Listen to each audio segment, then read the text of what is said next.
किसी घने वन में एक बहुत बड़ा शेर रहता था। वह रोज शिकार पर निकलता और एक ही नहीं, दो नहीं, कई कई जानवरों का काम तमाम कर देता था। जंगल के जानवर डरने लगे कि अगर शेर इसी तरह शिकार करता रहा तो एक दिन ऐसा आएगा कि जंगल में कोई भी जानवर नहीं बचेगा। सारे जंगल में सनसनी फैल गई। शेर को रोकने के लिए कोई ना कोई उपाय करना जरूरी था। एक दिन जंगल के सारे जानवर इकट्ठा हो गए और इस पक्ष पर विचार करने लगे। अंत में उन्होंने तय किया कि वे सब शेर के पास जाकर उनसे इस बारे में बात करेंगे। दूसरे दिन जानवरों के एक दल शेर के पास और आते देख शेर घबरा गया और उसने गरज कर पूछा, क्या बात है, तुम सब यहाँ क्यों आ रहे हो? जानवर दल के नेता ने कहा, महाराज, हम आपके पास निवेदन करने आए हैं। आप राजा हैं और हम आपकी प्रजा।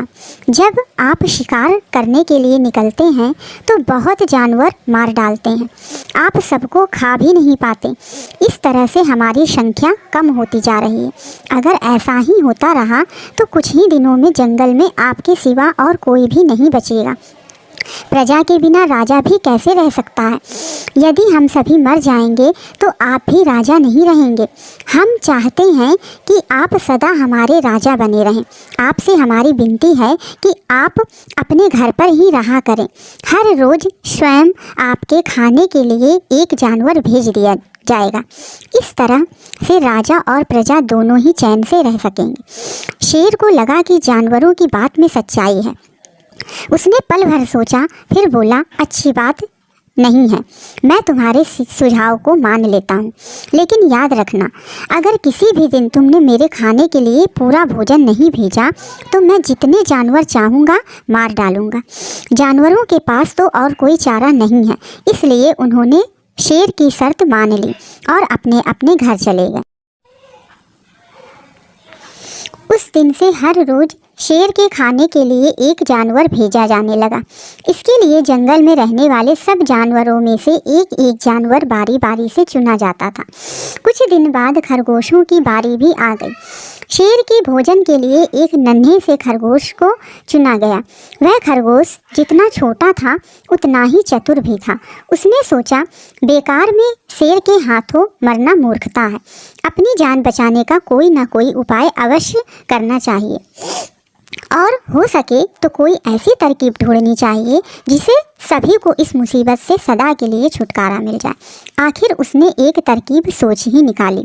खरगोश धीरे धीरे आराम से शेर के घर की ओर चल पड़ा।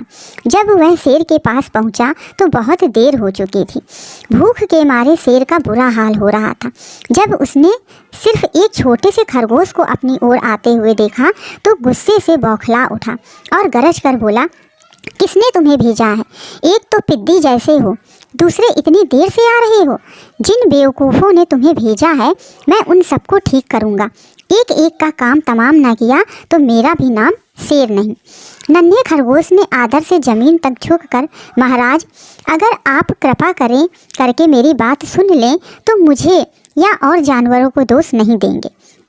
वे तो जानते थे कि एक छोटा सा खरगोश आपके भोजन के लिए पूरा नहीं पड़ेगा, इसलिए उन्होंने 6 खरगोश भेजे थे। लेकिन रास्ते में हमें एक और शेर मिल गया। उसने 5 खरगोश को मारकर खा लिया। यह सुनते ही शेर दहाड़ कर बोला, क्या कहा? दूसरा शेर? कौन है वह? तुमने उसे कहाँ देखा? महाराज, वह तो बहुत ही बड़ा शेर है। खरगोश ने कहा, वह जमीन के अंदर बनी एक बड़ी गुफा में से निकला था। वह तो मुझे ही मारने जा रहा था, पर मैंने उससे कहा, सरकार, आपको पता नहीं कि आपने क्या अंधेर कर दिया है। हम सब अपने महाराज के भोजन के लिए जा रहे थे, लेकिन आपने उनका सारा खाना खा लिया है। हमारे महाराज ऐसी बातें सहन नहीं करेंगे। वे ज़रूर ही यहाँ आकर आपको मार डालेंगे। इस पर उसने पूछा, कौन है तुम्हारा राजा? मैंने जवाब दिया, हमारा राजा जंगल का सबसे बड़ा शेर है। महाराज, मेरे ऐसा कहते ही वह गुस्से से लाल पीला होकर बोला, बेवकूफ़, इस जंगल का राजा सिर्फ मैं हूँ। यहाँ सब जानवर मेरी प्रजा हैं। मैं उनके साथ जैसा चाहूँ वैसा कर सकता हूँ। जिस मूर्ख को तुम अपना राजा कहते हो उस चोर को मेरे सामने हाजिर करो। मैं उसे बताऊँगा कि असली राजा कौन है। महाराज, इतना कहकर उस शेर ने आपको लिवाने के लिए मुझे यहाँ भेज दिया।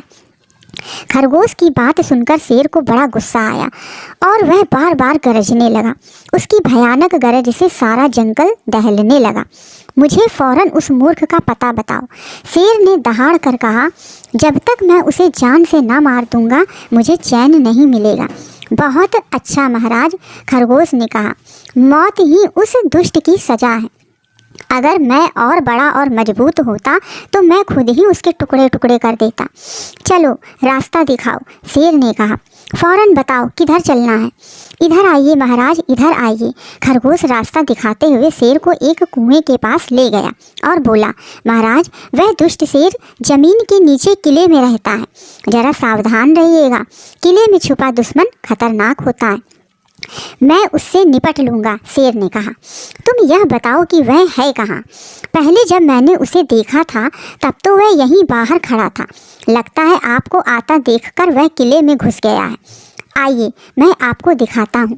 खरगोश ने कुएं के नज़दीक आकर शेर से अंदर झांकने के लिए कहा। शेर ने कुएं के अंदर झांका तो उसे कुएं के पानी में अपनी परछाई दिखाई दी। परछाई को देखकर शेर जोर से दहाड़ा। कुएं के अंदर से आती हुई अपनी ही दहाड़ने की गूंज सुनकर उसने समझा कि दूसरा शेर भी दहाड़ रहा है। दुश्मन को तुरंत मार डालने के इरादे से वह फौरन कुएं में कूद पड़ा। कूदते ही पहले तो वह कुएं की दीवार से टकराया, फिर धड़ाम से पानी में गिर गया और डूबकर मर गया। इस तरह चतुराई से शेर से छुट्टी पाकर नन्हा खरगोश घर लौटा। उसने जंगल के जानवरों को शेर के मारे जाने की कहानी सुनाई। दुश्मन के मारे जाने की खबर से सारे जंगल में खुशी फैल गई। जंगल के सभी जानवर खरगोश की जय जयकार करने लगे। अपनी सूझबूझ से हम किसी भी परेशानियों से छुटकारा पा सकते हैं।